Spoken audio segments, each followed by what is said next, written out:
Assalamualaikum and good day. Today I will give a brief introduction about our experiment.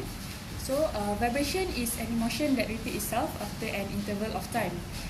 It consists of spring elasticity, mass and damper. It is divided into two types, which are free vibration and forced vibration. For free vibration, it is a system that left to vibrate on its own after an initial disturbance and there is no external forces acts on the system. For example, pendulum. For forced vibration, it is a system that subjected to a repeating external force. For example, oscillation that arise from diesel engines. And vibration system can be categorized into three types: single degree of freedom, 2 degree of freedom, and multiple degree of freedom. So for our experiment, we are required to conduct a 2 degree of freedom of free torsional vibration system. Torsional vibration is angular vibration of a rigid body that oscillates about specific reference axis. This related to body and shaft rotating at its rotation axis. For our objective, first we are going to determine the torsional stiffness value on different length between flywheels. Second, to calculate the natural frequency of the 2 degree of freedom of torsional free vibration system on different length between flywheel.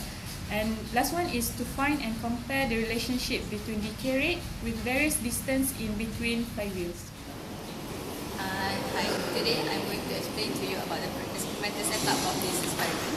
Firstly, I will be explaining about the apparatus that we will be using in this experiment.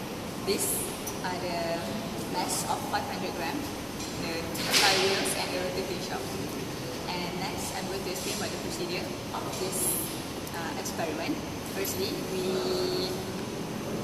set up the mass of each mass at its certain point, 4 mass, and then we set the distance of this length and this length.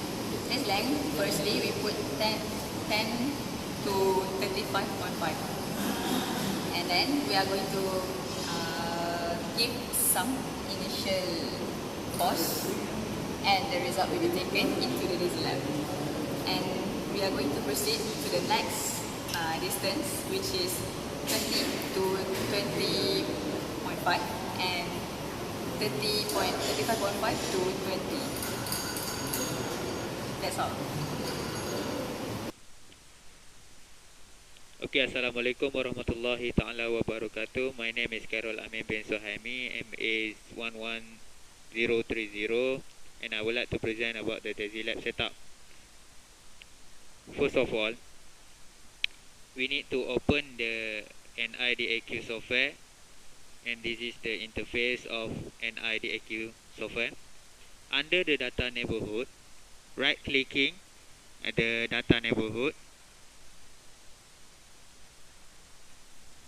then the create new interface will appear, and then we click the create new, and this interface will appear. So we click the next button. So in this interface, we choose acceleration for our sensor. Acceleration, and this interface will appear. So for this case, we have two sensors. So we click the control button and choose these two sensors, which is sensor 0 and sensor 1. So we click next, and this interface will appear. So now we change the name. For this case, we make a name, any name. So we click finish.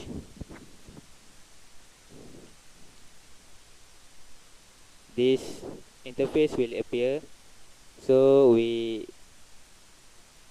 enter the sensitivity and click run, and then click save. That's all for the NIDAQ software. Okay, now we move to the DESI lab software. First of all, we need to synchronize it with our NIDAQ software before.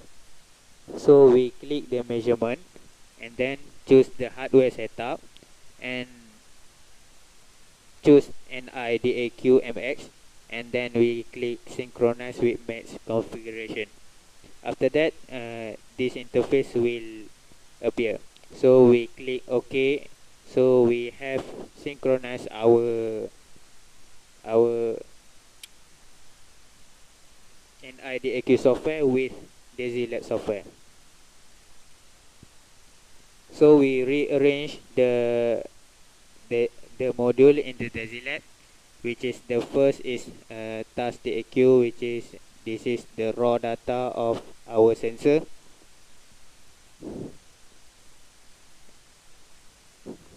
This YT chart show the raw data, and the scaling we use to convert the unit, which is if we use pressure we can use bar. Now our case is acceleration, so we can convert it into the acceleration.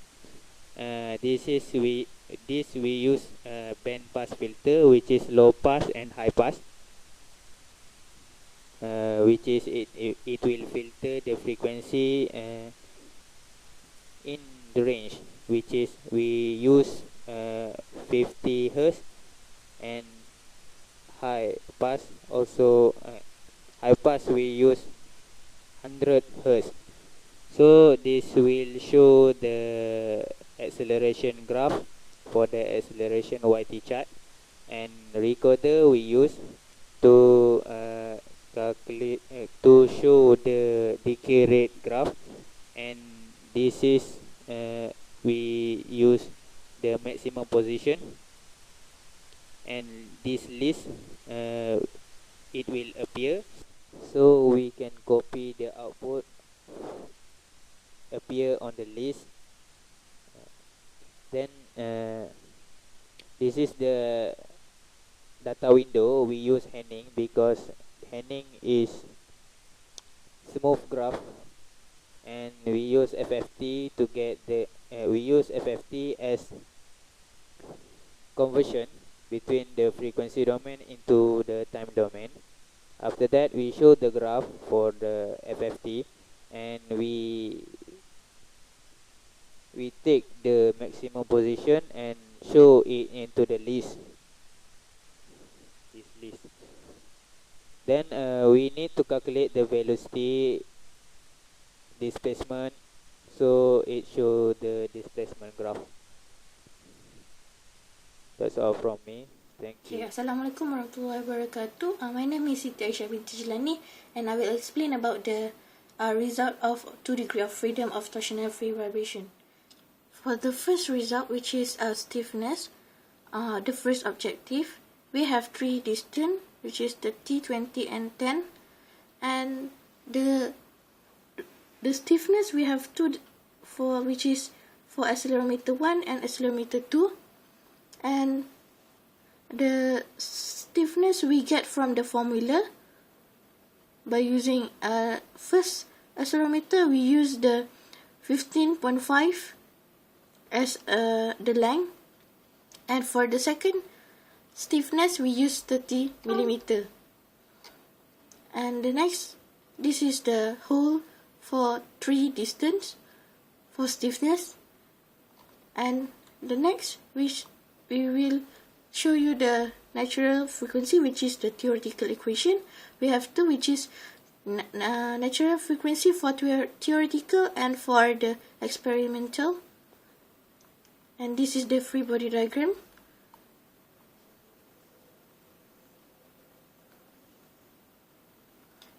This is the calculation that we made from the free body diagram, and this is the first equation, second equation, and this is the table for the natural frequency from the previous, and the experimental we get from the DesiLab, from the digital reading for 3, which is 3 distance, and next we cut the decay rate. This is the graph for decay rate. The rate one is, this is for accelerometer 2, and the blue one is for accelerometer for the first one. And this is for gradient line, which is linear line for gradient.